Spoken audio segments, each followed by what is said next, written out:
Hello everyone guys, welcome back to the Gadget Gamers Unite channel. In this episode, I'm bringing you another television box. It's also a television box modified from a smartphone, which can be used as a game console or for watching television. Let's take a look at its overall build quality. This one is 3D printed, so you can clearly see the texture of the printed material. On the top cover, there are 4 screws and a ventilation hole. Inside, there's a cooling fan and a very small aluminum heatsink. On the front, there's a button, which is the power button. This is much better than my previous one. The previous one required holding the button for 10 seconds to turn on. This one you just press once. No need to hold it for 10 seconds. So this design deserves a thumbs up. On the side, there's a DC port and a USB-YC port. This is actually the same as the USB-YC charging port on a phone. With this USB-YC port, we can use a docking station. This is one I bought myself. We connect the docking station to this port, and then we can use the HDMI port on the dock to connect to a television or monitor. On the back, there's another ventilation hole, and there's one on the bottom as well. So overall, it's very compact, really small, small enough to fit in one hand. It also comes with a power cable. The power supply is 12V to AADC power cable. Now I'll connect it to the monitor and show you what the interface looks like. Okay, now I've plugged in the power and the docking station, one button boot. I also connected a USB mouse and keyboard and the HDMI cable. After I pressed the power button, it took about 15 seconds to enter this interface. As you can see clearly, it's basically the same as a phone interface, just in landscape mode. Rotated horizontally, the layout is in a horizontal screen state. Let's check out some device information. From here you can see it's modified from a Samsung Z Flip 5. They took a Z Flip 5 and turned it into a television box. So maybe previously the phone wasn't fully functional, or maybe the screen was broken, or it was smashed, but the motherboard wasn't damaged too badly and was still usable. So they use a broken phone to make this modification, which keeps the cost relatively low. The Bluetooth connection works normally, and both Wi-Fi and Bluetooth are functioning properly. With Bluetooth I can connect my speaker, and I can also connect a controller. Okay, I've now connected my speaker and controller. As you can see, this is my JBL speaker, and here's the controller. You can see the controller is working just fine. So all these functions are intact, including Wi-Fi and Bluetooth, no issues.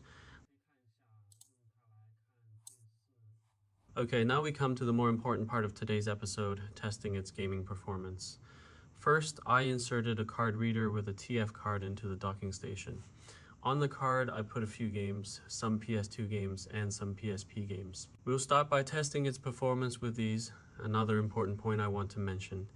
The read speed of my TF card might not be as good as top tier brands. I'm using a Lenovo card, which might even be a rebranded one, so the gaming performance might not be optimal. My advice is, if you want better gaming performance, it's best to use a higher quality card, like SanDisk, Samsung, or Kioxia. These three are relatively better, with decent read speeds and good longevity. Let's start with PSP for PSP. I've set it to Vulkan, 10 times resolution. As for frame skipping, actually it's better not to enable it. Let's set the quality to medium and turn this on. There's another important setting. AFR Netizen once told me that setting the HD to 222 or 333 gives very good gaming performance.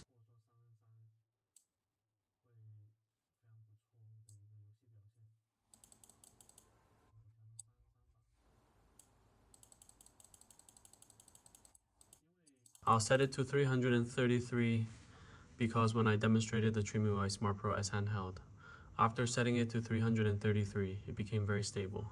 In a couple of days, I'll do a demonstration showing the optimized settings for the TrimUI Smart Pro S, so you can see how stable and good its gaming performance becomes. So now I've also set this one to 333 to test its performance. I won't change the other settings for now, 10 times resolution, frame skip off, medium quality. Let's leave it like this and give it a try. Okay, as you can see after adjusting the settings. The top right corner shows 30 FPS, but the speed is 100%. It's not lagging at all. This is at 10 times resolution. Let's switch to high quality. Okay, high quality looks a bit better. As you can see, there's no delay. This is much better than the previous television box I demonstrated. No lag at all, 10 times resolution. Very smooth. Later I'll test a boss battle, which should be more demanding, because the current combat scenario cannot fully reflect its performance. If it stutters during boss fights when there are many effects, then it's still not good enough.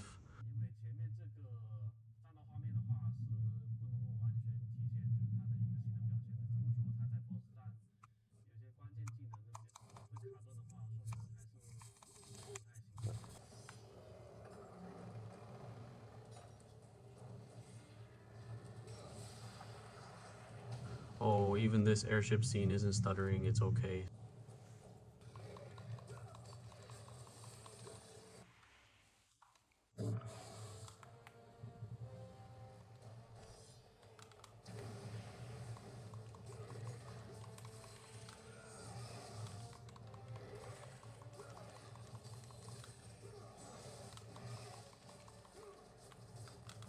Oops, got hit by that spray attack, but it's fine. Even during that attack, there was no stuttering.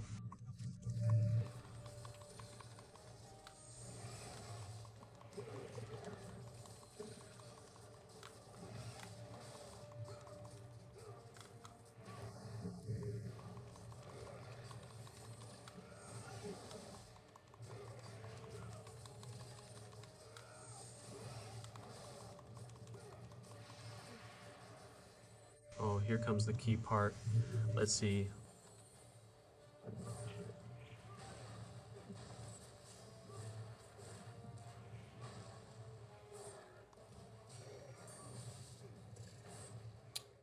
Very smooth, no lag, just flowing perfectly. Thumbs up. Let's try adjusting to a higher resolution. Save the game higher resolution. Let's test it. Oh, it's already at the maximum 10 times.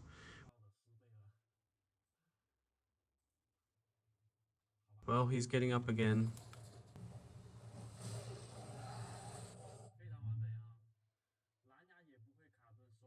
Bluetooth controller isn't lagging either. The controls are very responsive. The previous television box I demonstrated was very unresponsive, with a lot of input lag. Now when I attack and jump, it's very responsive, very good. If you watched my previous video, you'd know that other television box was really terrible. The experience was awful. I'm not sure why. Maybe it was the docking station, or maybe it was just a bug in the device itself. Later I sent it back to the seller for repair because sometimes it wouldn't turn on and wouldn't display anything. They told me that because it was modified from a Vivo phone, it had some bugs. For example, you had to hold the power button for 10 seconds to turn it on, then wait a while before plugging in the HDMI cable to get a picture. Also, if it was outputting 4K, using a controller to play games would result in lag. Even after they modified it again, I still felt that having to turn it on first and then plug in HDMI was really troublesome. Almost anti-human, you know what I mean? Normally you'd plug in HDMI first, then turn it on, right? If every time I want to use it I have to go through that process, then the product is basically a failure. You get what I mean, but this product is different. You just plug everything in, press the power button, and wait for it to load. No need for that whole tedious process. As you can see, PSP is running extremely smoothly. Let's try some other games. I'll only demonstrate one PSP game next T. Let's check out PS2. Okay, now I've opened God of War on PS2. Let's look at my settings.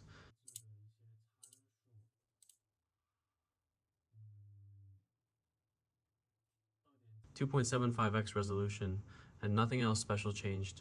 I'm still not very good at adjusting the PS2 emulator settings. I'll research it more later. For now, I left everything else as default. I only changed the resolution multiplier. Nothing else was modified, no other adjustments. Settings like EE cycle rate, frame skipping, I didn't touch any of them, all default.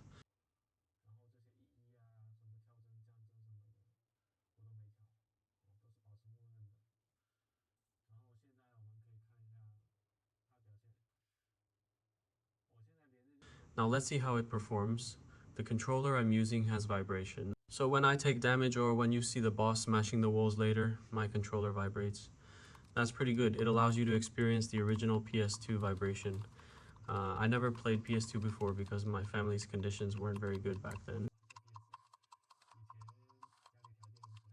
So yeah, okay, the combos are very smooth and the frame rate is very stable. 60 FPS running at 100% speed.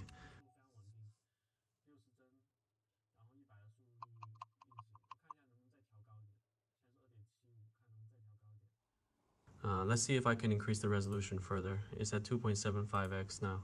Let's try 3.5x. 3.5x after adjusting, there's a tiny bit of stuttering, but it's not too bad. Maybe it's because of the aspect ratio. So the whole screen is stretched. As you can see, the character looks a bit short and squashed.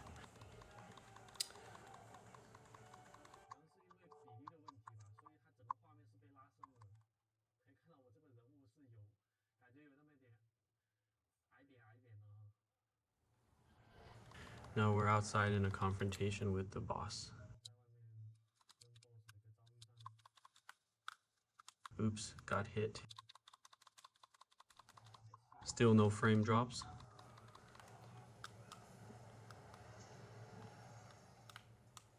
Oh, that's a dodge.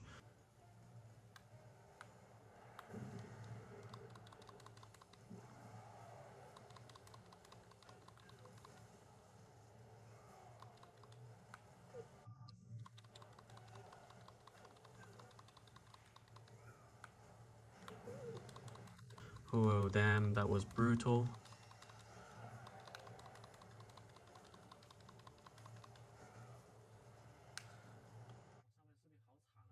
He grabbed me and threw me down.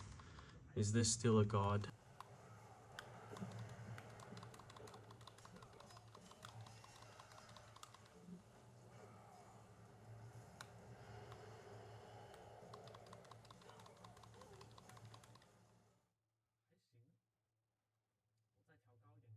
Okay, let me increase it a bit more. This is 3 times.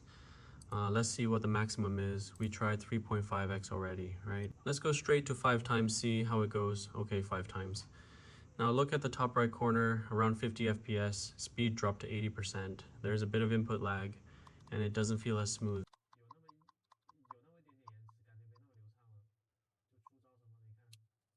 When the boss smashes down, you can feel the movement isn't as fluid, so the maximum is probably around 4 times is. There are 4.5x, let's try 4 times. We tried 3.5x earlier, right?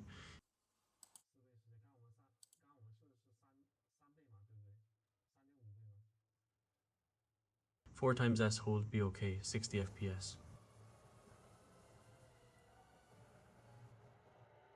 Now for the Switch emulator, I downloaded Mario Kart. Okay, so far the screen looks smooth. We won't know for sure until we get in.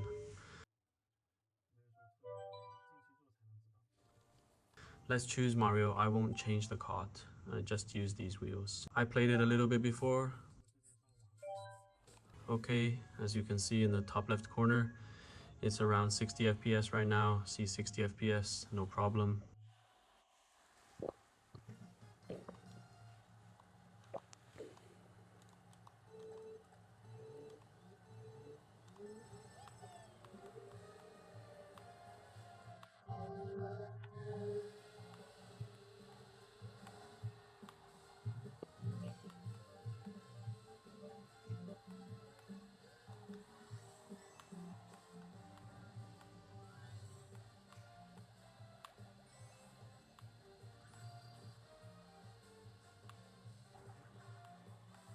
Lag dropped to 11 FPS, 14 FPS for a moment. It stuttered during that turn. Now it's smooth again. Here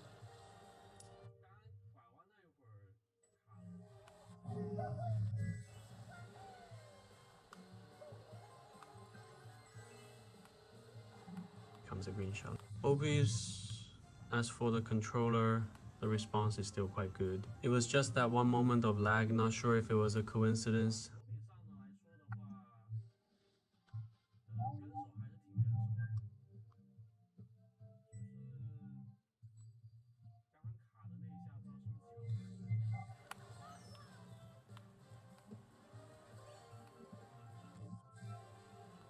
Let's see.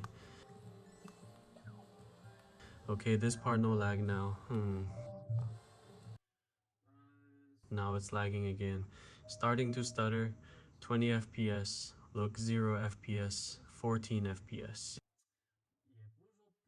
So the Switch emulator isn't completely unplayable, but for real-time competitive games like this, is probably not suitable because even a slight moment of lag can affect your gaming experience. If you're playing turn-based games or other types of games like strategy or board games, then it's fine. But for real-time games, it's not really good enough. Games like Zelda would probably not work well either.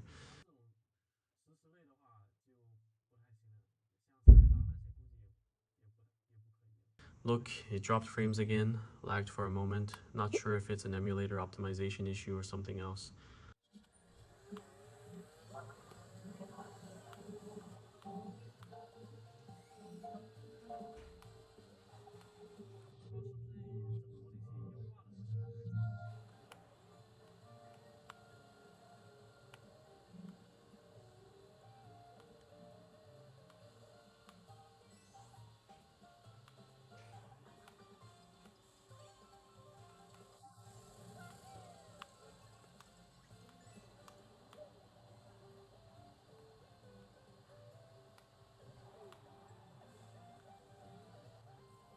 Oh, lagged again.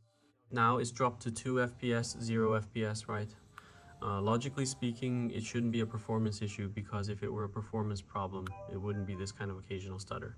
If it were a performance issue, the picture would be stuttering constantly, severely affecting the experience. This feels more like an optimization issue, maybe with some drivers or something.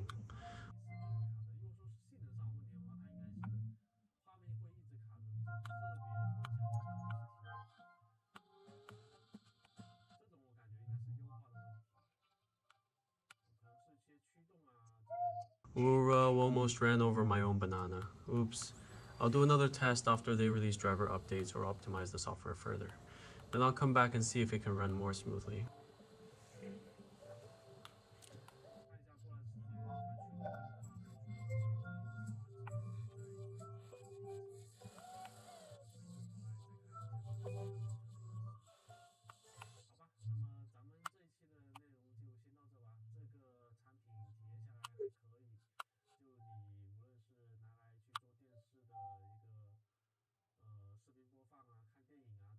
Okay, so that's it for today's episode. Overall, this product is pretty good whether you use it as a television for video playback or watching movies. It's quite decent for gaming, it's also okay. PSP and PS2 can both run at very high quality and very smoothly. As for Switch, from today's experience, it has intermittent stuttering. Maybe it's a driver or software optimization issue. If you want to play Switch games, it's probably not the best choice. But if you're playing turn-based or board games, it's fine. However, if you want to play action, racing, or shooting games, it's not really suitable.